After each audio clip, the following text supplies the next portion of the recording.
presented by Lovely Films Entertainment। प्रेम से बोलिए सरस्वती मैया की।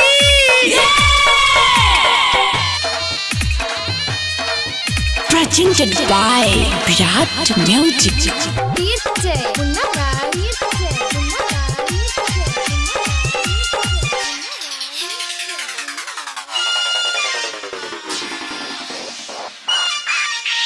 बिना के तार पर नारद के देखू गजबे सूरत छै यो। बिना के तार पर नारद के देखू गजबे सूरत छै। हमसे सवारी पमैया के देखू गजबे मुस्कान छै।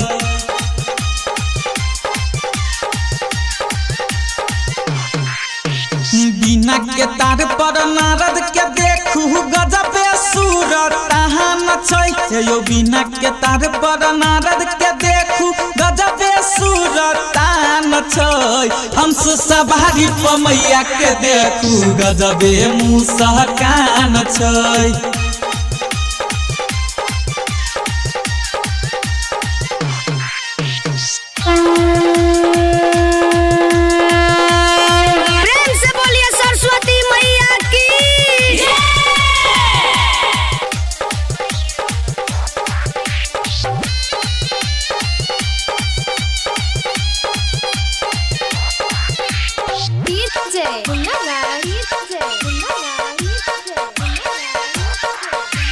अचके में स्वर भेल मिथिला नगरिया भाग जगल शारदे मैया हे।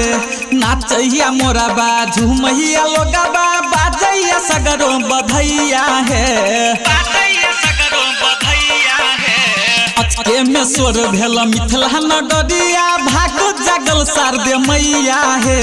नाचैया मोरा बाजू मैया लोगबा बाजैया सगरो बधैया हे। ढोल नंगहरा बाजैया देखू भीड़ लगल ओइ में जान छै। ढोल नंगहरा बाजैया देखू भीड़ लगल ओइ में जान छै। हमसे सवारी पमैया के देखू गजबे मुस्कान छै।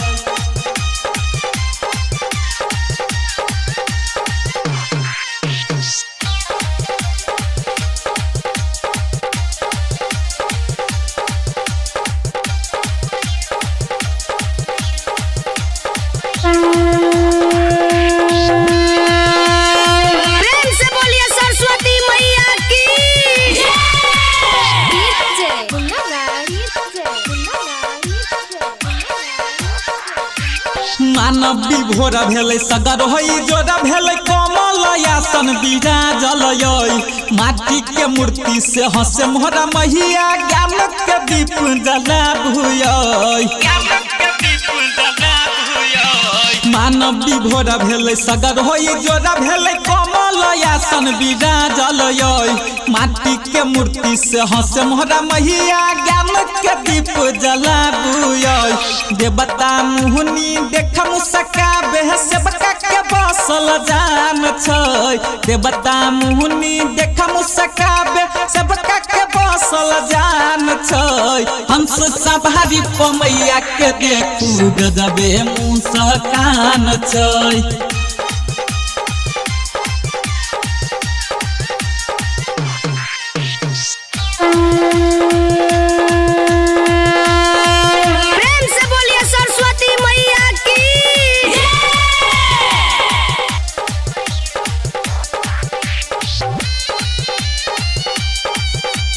Presented by Virat Music।